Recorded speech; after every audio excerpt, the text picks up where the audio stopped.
தமிழகத்திற்கு கிடைக்க வேண்டிய காவிரி நீரை கர்நாடகத்தில் இருந்து பெற முடியாத கையாலாகாத அரசு திமுக அரசு என்று தெரிவித்துள்ள எடப்பாடி பழனிசாமி, விவசாயிகளுக்கு துரோகம் இழைக்கும் கட்சி திமுக என்று குற்றம் சாட்டியுள்ளார்.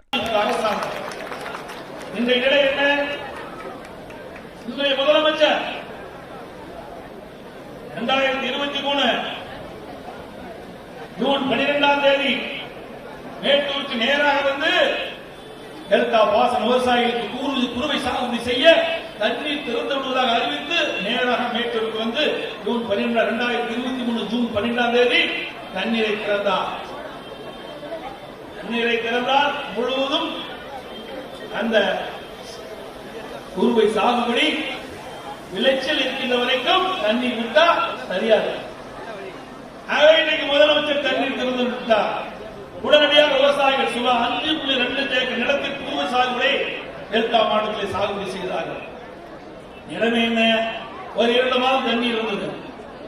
நமக்கு கிடைக்க வேண்டிய பங்கு நீர் கர்நாடகத்திலிருந்து பெற முடியவில்லை. திரு ஸ்டாலினால் திறமையற்ற முதலமைச்சர், பொம்மை முதலமைச்சர் தண்ணீரை திறந்து விட்டு விட்டார். ஆனால் தொடர்ந்து தண்ணீர் வந்தால்தானே அந்த டெல்டா மாவட்டத்தில் பயிரிடப்பட்ட குறுவை சாகுபடி அந்த விளைச்சலை எடுக்க முடியும் விவசாயிகள். இடையிலே 2 மாதம் தண்ணீர் இல்லாமல் போய்விட்டது. கர்நாடக அரசு நமக்கு வழங்க வேண்டிய நீரை கொடுக்க மறுத்துவிட்டது. இந்த கைலாகாத அரசு அதை கேட்டு பெற முடியவில்லை.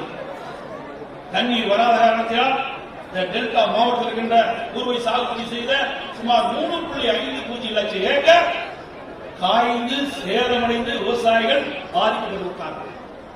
அனைத்து இந்திய அண்ணா திராவிட முன்னேற்ற கழகம் இருக்கின்ற போது 9 ஆண்டும் குறுவை சாகுபடிக்கு பயிர் காப்பீட்டு திட்டத்திலே விவசாயிகளை சேர்ப்போம். ஆனால் விடியா திமுக அரசு பொறுப்பேற்ற பிறகு கடந்த 3 ஆண்டுகளாக குறுவை சாகுபடிக்கு பயிர் காப்பீட்டு திட்டத்தில் விவசாயிகள் இடம்பெற செய்யல.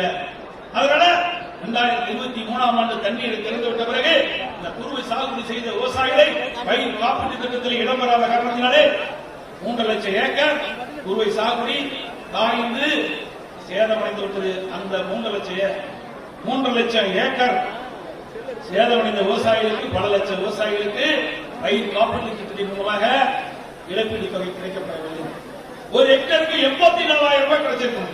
பயிர் காப்பீட்டு திட்டத்தின் மூலமாக குறுவை சாகுபடி செய்த விவசாயிகளுக்கு பயிர் காப்பீட்டு திட்டத்தில் இடம்பெற செய்திருந்தால், ஒரு ஹெக்டேர் பாதிக்கப்பட்டிருந்தால் இழப்பீட்டு தொகை 84,000 ரூபாய் கிடைச்சிருக்கும்.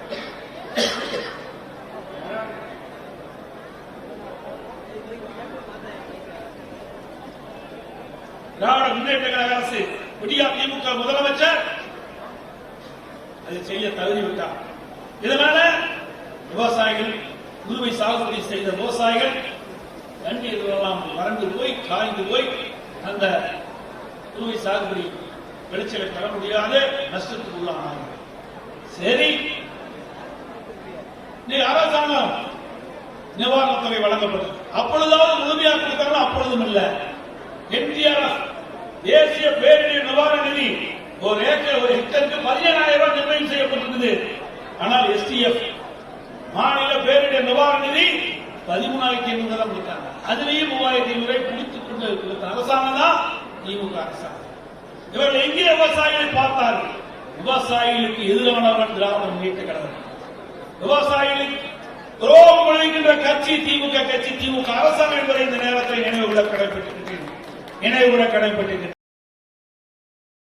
செய்திகளை உள்ளது உள்ளபடி தெரிந்து கொள்ள ரெஃப்ளெக்ட் நியூஸை சப்ஸ்கிரைப் பண்ணுங்க.